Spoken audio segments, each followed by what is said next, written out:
I was born and raised in Texas, and growing up I've always had a huge fondness for animals. Like, my main goal when I was younger was I wanted to learn everything I could about the animals just so I could take care of them myself, because I thought being a vet was the coolest thing ever. That was before I knew about all the other different career fields and all of that. And about the middle of my 5th grade year in Texas, we moved from Central Texas to Central Oklahoma. And that was a huge change. We went from a really, really big town and a really, really big school to a really, really small town, like not even a town, to a school in the middle of nowhere. So that was a big shock at first. My brothers and I were like, we have to eat lunch together.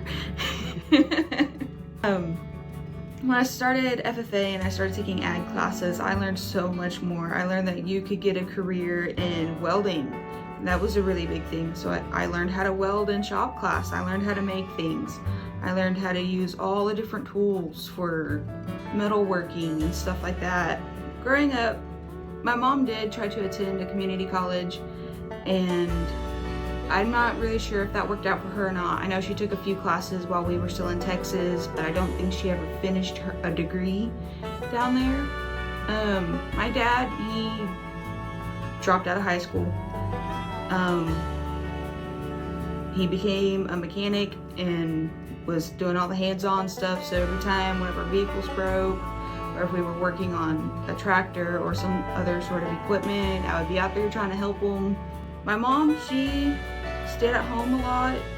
When she wasn't working, when my dad was working, she would stay at home and take care of me and my brothers.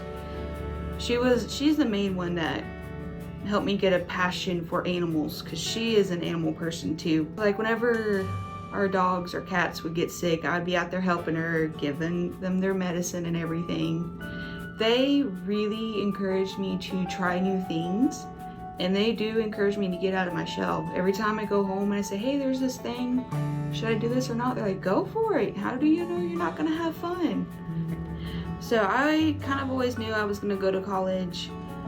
I didn't really know that when I got to college, I'd be what they call a first-generation student, mainly because my parents did not get a degree from any college.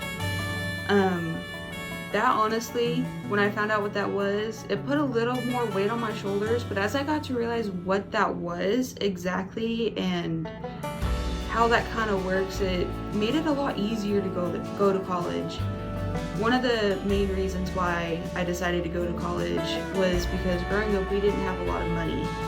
We would always have to pinch our pennies, mainly for groceries and stuff. My mom did her best when we were still living in Texas. She would do her best to get us all birthday presents and everything like that. She bought us everything. Whenever one of her kids got a donut, we each got a donut, kind of thing. So she really, really encouraged me to continue my schooling, to do what I really wanted to do, and if that was continue schooling, go right on for it.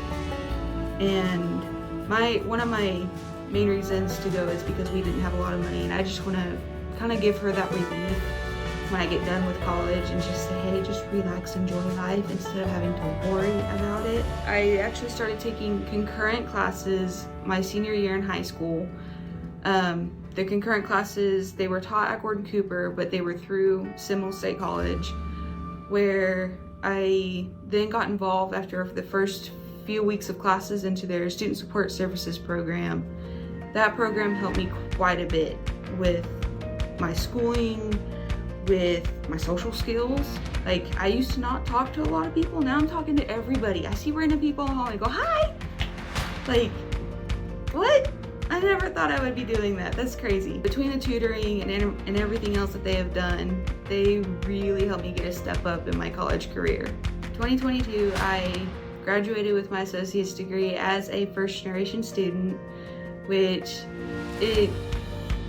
for me, it's unbelievable. It's crazy, because I'm one of the first people in my family to get that degree and to continue on, because I will be transferring to OSU here in the fall. And SSS played a huge part in helping me with that. I mean, they They help equip me with so much information that I can use, and if I don't really know what to do over there, I can always piece together things to figure out something to do. But they helped me with my application waiver. They did like a waiver fee, so I didn't really have to pay for the application, which was a huge help. They even helped me they walked me through the application and how to fill it out. We even went on a campus tour. They talked about the main buildings, and then we even went in more depth a little after the tour, just to say, hey, these are the classes we think you'd spend the most time in, kind of thing. But the main thing I believe they helped me with is they helped me get accustomed to college life. They helped me get out of my comfort zone. They actually opened up my bubble of asking for help. I used to struggle asking for help. Like I would have the mindset, if I can't do it, it won't be able to be done, kind of thing. They made it to where if I can't do it, let me go ask help. That is a huge thing that I will take with me whenever I do go to OSU. And I am so excited, yet scared, but that is okay. I think I'm more excited than anything else to go. The main reason why I am kind of scared is because I'm the first person in my family to go to a university, and that includes my siblings. I'm living the dream right now for me.